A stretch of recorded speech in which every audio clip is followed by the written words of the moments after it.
So I want to share from Kevin Sachs. He has a workshop where he calls it House of the Gathering. It's where you investigate and look into your shadow.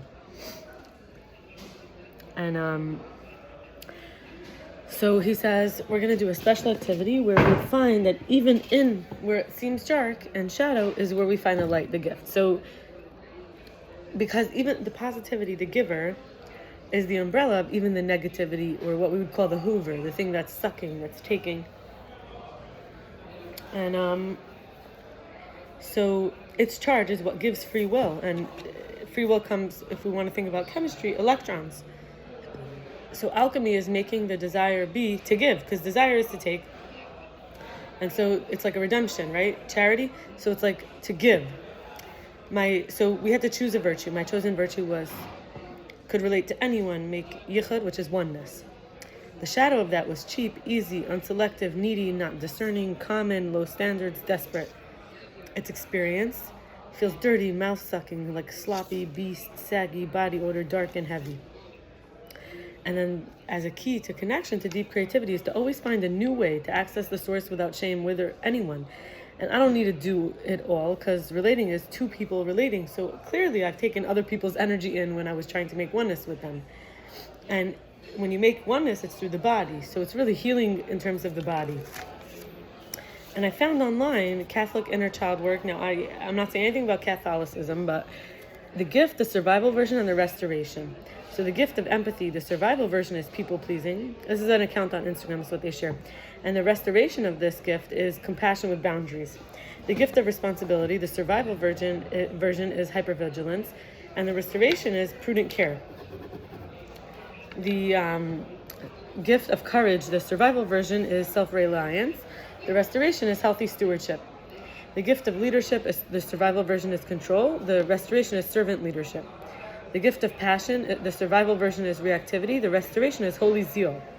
The gift of independence, the survival version is isolation, but the restoration is interdependence. The gift of service, the survival version is self-neglect. The restoration is self-gift. The gift of wonder, survival version is escapism. The restoration is contemplation. The gift of hope, survival version is over-fantasizing. The restoration is trust. The gift of generosity, the survival version is codependency. And the restoration is charity rooted in freedom.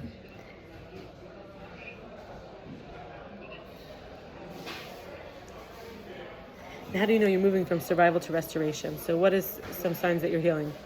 So I found online the Oracle Reads You is an Instagram account, TheOracle Readsu, like the letter U, signs you're healing. So more observing, less judging. More faith, less fear. More clarity, less confusion.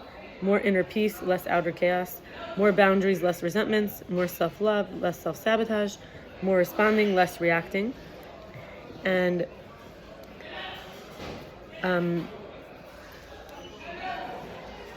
interesting noises. Okay. And then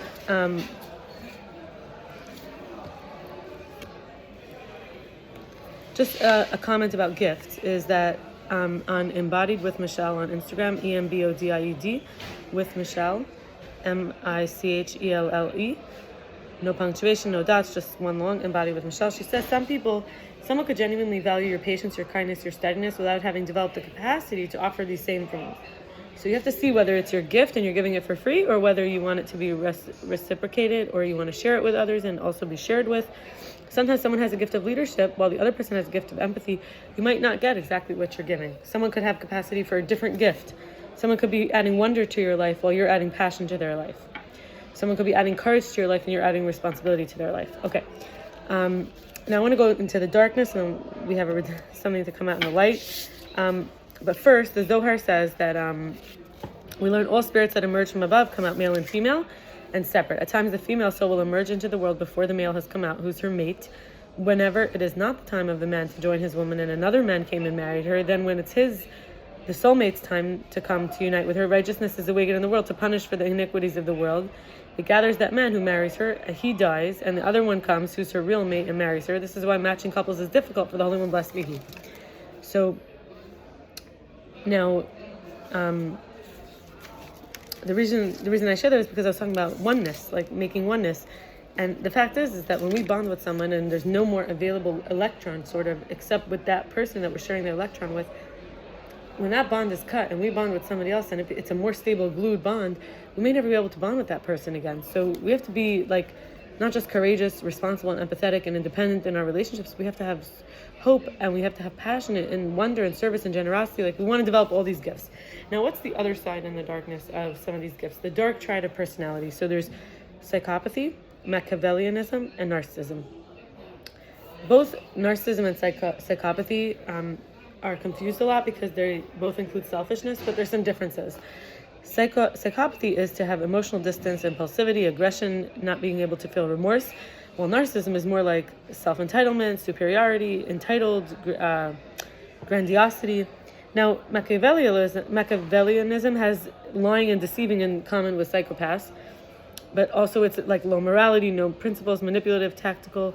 And Machiavellianism and narcissism both have in common ability to influence. And I found this online. And so there's just this, like, if we don't do the work, we're going to have low morality. If we don't find our gifts and we just let the darkness be like our comfort zone and we don't actually look in the dark, and we might identify as the darkness, and a person could become Machiavellian, have psychopathy, narcissism. Psychopathy means sickness of the empathy, pathological, right? So the final thing I want to share today would be from Michael Max on Instagram, on Rav Eliyahu Kramer, who's the Vilna Gaon. The Vilna Gaon is the great of Vilna. His name is Rav Eliyahu Kramer. He taught us how God is the soul of every soul, and when the Talmud says a person's second partner is according to their deeds, it also means that the body a soul receives in a second incarnation is shaped by its deeds in the previous one. The stubborn one will succeed, he says, and a tzaddik who is one whose attitude is that everything in their life is fair, hits dick, one who lets contentment guide their soul. He says, witchcraft, sacred names, incantations, spirits, and amulets. We find many such accounts in the Talmud and in the Torah itself. These things truly exist, yet they also contain an inner dimension known to those who seek truth. He says that if a person's not moving upward, then they're falling downward, God forbid, and it's impossible to remain on one level. He said the first 6 days of creation correspond to the entire 6,000 years. Therefore, one who deeply understands the story of creation can discern what will unfold in each period of history. He also said the animal world shares many human basic instincts and functions, but the ability to truly laugh belongs to the human soul alone. He also said when a person is always in joy, they can overcome illness, even sickness. If it comes upon them, God forbid, they can nullify it through their joy. He also teaches that if a person places their trust in the Creator, they will walk with Him above the natural order, and He will provide them with all what they need abundantly, even without any apparent cause at all. I'm going to stop here. Some interesting stuff for tomorrow.